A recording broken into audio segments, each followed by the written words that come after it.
Muy buenas y bienvenido a este capítulo número 71 del Vitalista, a este espacio en el que me reservo para poderte hablar sobre salud, sobre osteopatía y a seguir manteniendo esta conversación en calma, en profundidad, entre tú y yo.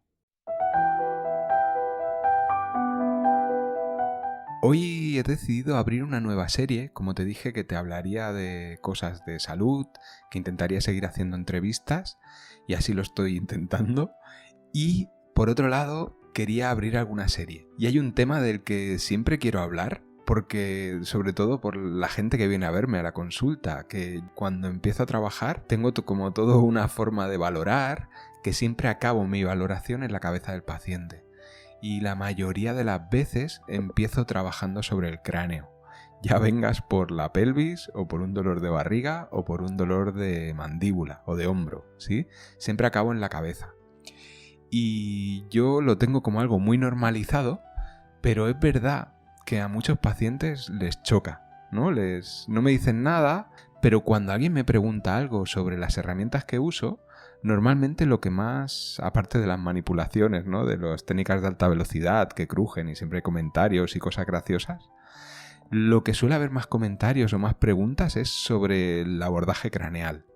Y por eso he decidido que quiero hacer una serie de capítulos en el que voy a abordar la osteopatía craneal. He pensado hacer un primer capítulo con la historia, con de dónde surgió el abordaje craneal de la osteopatía, y a posteriori haré otro sobre una revisión bibliográfica que he podido hacer. He cogido varios artículos, bastantes, bueno, ya te lo diré. Y de ahí he podido sacar algunas conclusiones y algunas de la revisión y algunas conclusiones personales que compartiré contigo. Y posiblemente haga un tercer capítulo de discusión. También, no sé si lo haré al final con una inteligencia artificial, ¿vale? Porque cogiendo varios textos y vídeos, puedo darle como cierto enfoque a esa inteligencia artificial y creo que podría hacer una charla bastante interesante y graciosa, ¿vale? No lo sé, todavía no lo tengo hecho, pero bueno, lo dejo ahí. Entonces, sin más dilación, voy a hacerte un poco de introducción histórica a de dónde viene la osteopatía craneal, ¿no? El abordaje craneal en osteopatía. Porque, ya que estoy, una cosita interesante es que no hay una osteopatía craneal, una osteopatía estructural y una osteopatía visceral. Sí que voy a repetir muchas veces osteopatía craneal, pero por inercia. Pero la osteopatía es una, y lo que hace un osteópata es todo, ¿vale? Es decir, un osteópata es el que aborda la filosofía osteopática, la ciencia de la medicina y el arte de llevar esto a cabo, ¿vale? Y no hay una osteopatía craneal. Hay el abordaje o el entendimiento de los principios que se imparten, la función respiratoria primaria y todos los preceptos que tiene esta parte de la osteopatía, pero la osteopatía es la que es. Y lo que hablaré todo el rato es el abordaje craneal. Sí, aunque te diga osteopatía craneal, diré el abordaje craneal, ¿vale? Hecha esta introducción, te voy a empezar a hablar de lo que es la historia de la osteopatía y de este abordaje craneal de la osteopatía. Para hablarte de la historia de este abordaje, es vital que te hable de William Gardner Sutherland, nacido en 1873 y difunto en 1954, una figura clave en la ciencia y el arte de la osteopatía, considerado el fundador de la osteopatía craneal. Nació un 27 de marzo de 1873 en el condado de Portage, en Wisconsin, y falleció el 23 de septiembre de 1954 a la edad de 82 años. Creció en un entorno donde la mecánica y la agricultura eran predominantes. Su padre, Robert Sutherland, era herrero. Desde joven, William se mostró fascinado por la perfección de las máquinas como la imprenta.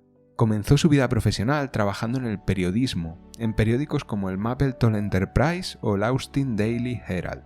Fue en 1897 cuando un amigo, Herschel Conner, le habló por primera vez de la osteopatía y del doctor Andrew Taylor Still, su fundador, una figura que marcaría su vida para siempre.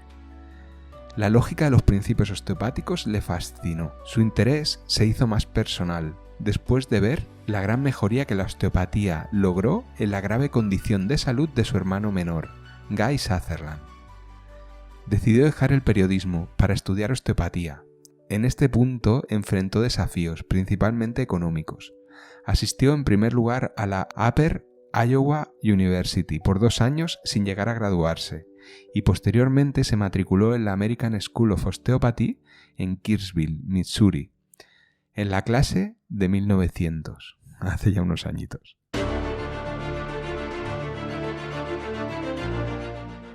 Allí completó los 2 años requeridos para obtener el título de osteopatía en aquella época. El 28 de junio de 1900 recibió su diploma de manos del propio Dr. Andrew Taylor Still. Aunque su relación con Still fue más bien impersonal, Sutherland aprendió a leer entre líneas y a pensar y razonar profundamente con él. Un momento crucial en su vida ocurrió mientras aún era estudiante en Kirksville. Este punto he de decir que marcó profundamente los próximos años de William. Al observar unos huesos craneales en una vitrina en la propia ASO, la propia American School of Osteopathy, se detuvo y se dice que le maravillaron y que le hicieron reflexionar mucho los biseles que tienen los huesos temporales en su relación con el esfenoides. Y también cuenta su biografía que se hizo una pregunta, ¿no? Empezó a preguntarse ¿por qué están diseñados de esta manera, en la manera que tienen en el bisel que tienen esos huesos, si no tienen movimiento? Esta visión de una posible movilidad inherente de los huesos del cráneo vivo se convirtió en la directriz más influyente de la carrera profesional de William.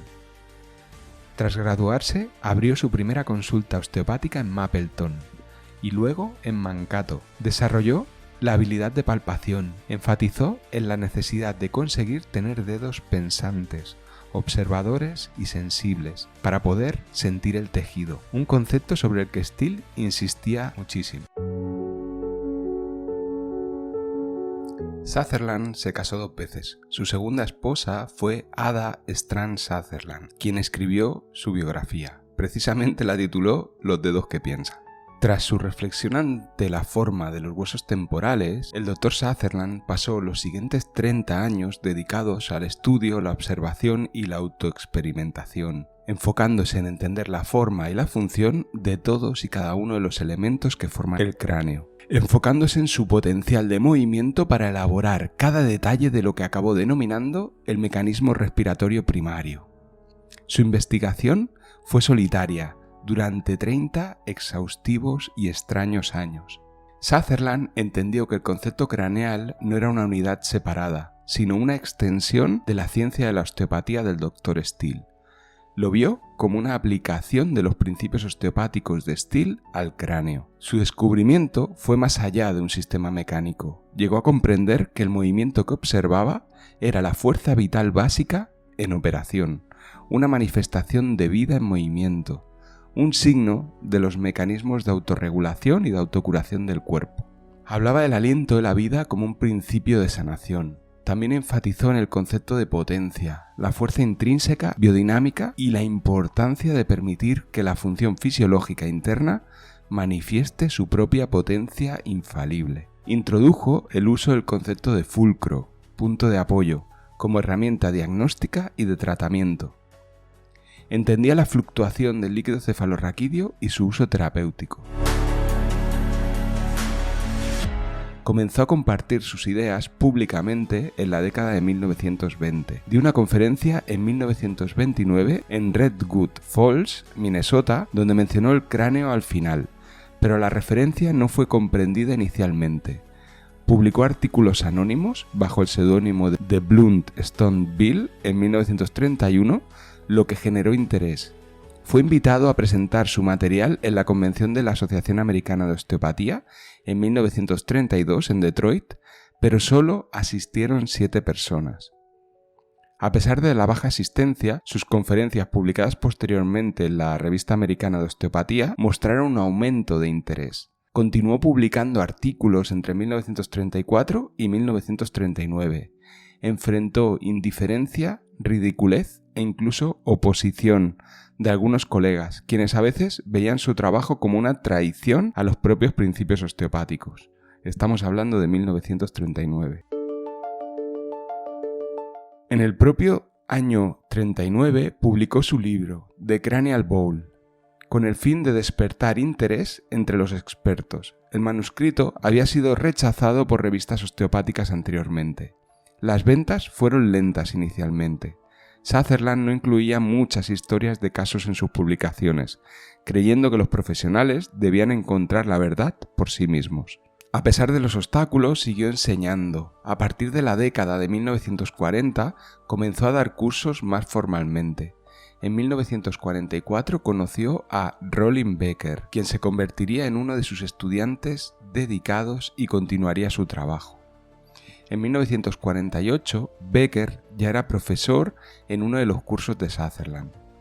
El trabajo de Sutherland fue ampliado y sistematizado por sus estudiantes y colegas. En 1943, Howard y Rebecca Lippincott publicaron The Manual of Cranial Technique. Más adelante, en 1951, Harold Magoon publicó Osteopathy in the Cranial Field, que se convirtió en el texto principal para la enseñanza y fue revisado 7 veces por el propio Sutherland. En 1953, Sutherland y miembros de su profesorado fundaron la Sutherland Cranial Teaching Foundation, una organización educativa sin fines de lucro dedicada a perpetuar sus enseñanzas. Sutherland fue su primer presidente hasta su muerte al año siguiente, en 1954. En su práctica clínica, Sutherland aplicó el concepto craneal a una amplia gama de problemas, no solo al campo craneal, sino potencialmente en cualquier situación resultante de enfermedad o trauma. Obtuvo resultados significativos en casos que iban desde problemas neurológicos, como convulsiones y parálisis cerebral, hasta dolores de cabeza, problemas nasales o confusión mental. Era un hombre de pocas palabras, modesto, tranquilo y amable, pero con una gran vitalidad interna. Tenía un profundo conocimiento de la anatomía. Su fisiología se basaba en un enfoque espiritual, confiando en una gran sabiduría de la mente divina o creador. Su lema era «Estate quieto y conoce», la frase conocida de «Be still and know».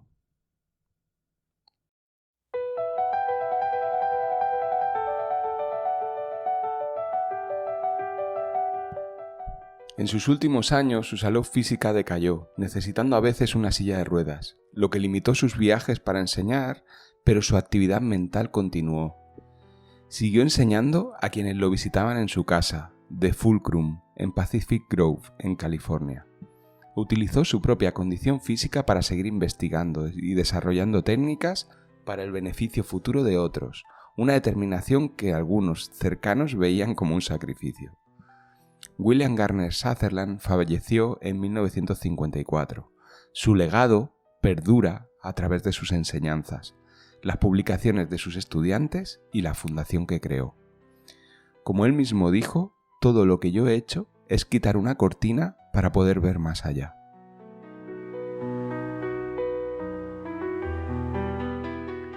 Tras la muerte de Sutherland, su discípulo Harold Magoon, que vivió de 1898 a 1981, asumió la tarea de difundir sus enseñanzas craneales. Como ya he comentado, Magoon publicó en 1951 Osteopathy in the Cranial Field y en 1953 fundó Sutherland Cranial Teaching Foundation para continuar la investigación y la enseñanza del enfoque craneal. Cabe mencionar que en 1946 Sutherland ya había promovido la creación de Osteopathic Cranial Association, lo que hoy se conoce como la Cranial Academy, para apoyar su trabajo. En las décadas siguientes surgieron varios maestros clave. Por ejemplo, la doctora Viola Fryman, que vivió hasta el año 2002, desde 1908, discípula de Sutherland en Estados Unidos, se dedicó de por vida al tratamiento craneal pediátrico y a la enseñanza osteopática. Fryman, o Freeman, según como se diga, fundó en 1982 Osteopathic Center for Children en San Diego para continuar su legado educativo y se comprometió con el aprendizaje, la enseñanza y la investigación de la osteopatía en el campo craneal, preparando a muchos de nosotros para seguir sus pasos por todo el mundo. Otro médico influyente fue el Dr. John E. Upledger, que vivió desde 1932 hasta 2012 quien en la década de 1970 observó durante una cirugía un movimiento rítmico del líquido en las membranas del encéfalo. Este hallazgo lo llevó a desarrollar una variante conocida como la terapia craneosacral, que comenzó a enseñar internacionalmente a partir de entonces. Así, en América del Norte y más tarde en el resto del mundo, el modelo craneal osteopático se difundió a través de libros, conferencias e instituciones especializadas, como el Upledger Institute, fundado en 1985.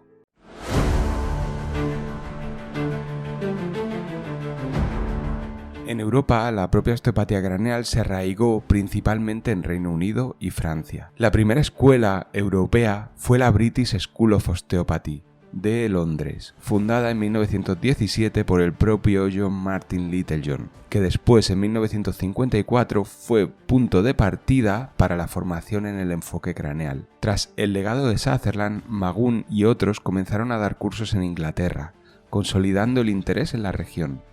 Pronto, Francia se convirtió en el principal motor continental de la osteopatía craneal.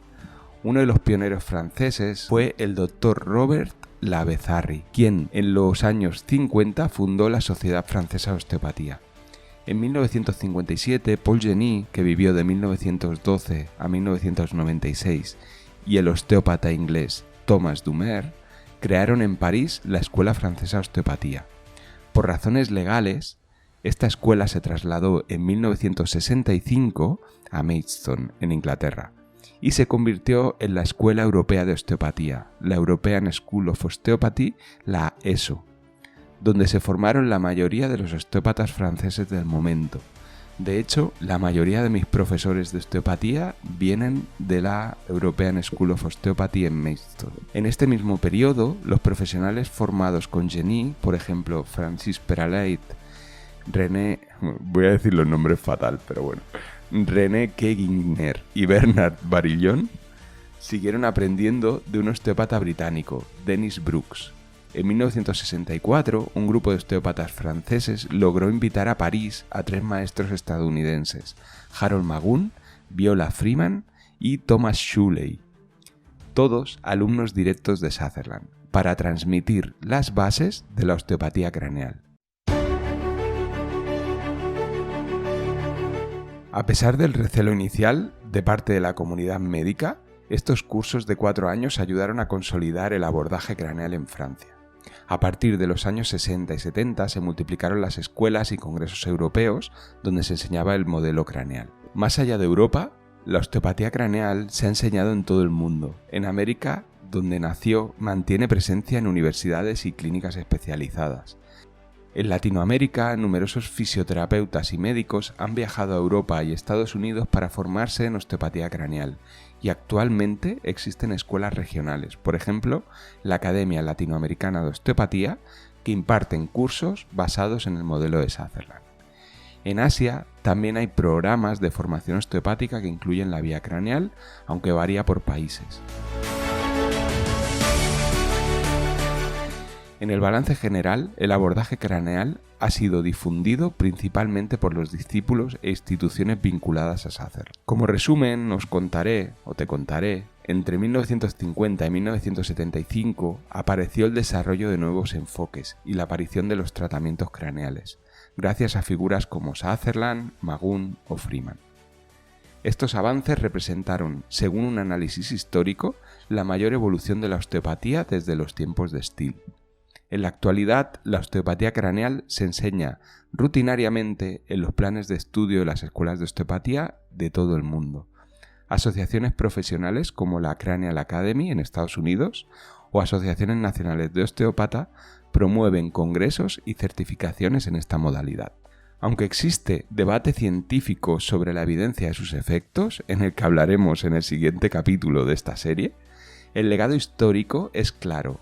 Tras 1954, el enfoque craneal continuó vivo y se extendió globalmente gracias al trabajo de Magoon, Freeman, Brooks, Becker y otros, convirtiéndose en parte de la tradición manual osteopática internacional. Para poneros en contexto, mi profesor de osteopatía craneal fue Roland Lerileux. a quien habéis podido escuchar en este podcast, que fue uno de los osteópatas franceses que se formó entre los años 60 y los años 70 en la Escuela de Osteopatía de Maidstone, y uno de los principales partícipes de la llegada de la osteopatía a España, ¿no? De la llegada y sobre todo de la enseñanza de la osteopatía en España. Y con esto te he hecho una pequeña introducción, un repaso de lo que ha sido la historia de la osteopatía, del concepto craneal, para que sepas un poquito de dónde viene y quiénes son las principales figuras, ¿vale? Lo que voy a hacer es dejar estas notas, un poquito lo que he comentado, el documento en el que me he basado, lo dejaré colgado en mi página web y en el blog, que todavía está vivo, aunque no publico hace tiempo. Decirte que si te ha gustado el capítulo, pues no cuesta nada compartirlo, hacerlo llegar a más personas, darle me gusta o un comentario según la plataforma en la que lo estés escuchando. Y no quería decirte nada más, darte las gracias, sabes dónde puedes seguirme en mis redes, lo tienes en las notas del capítulo. Y muchas gracias por estar aquí y seguimos hablando en próximos capítulos. Venga, un placer y hasta siempre.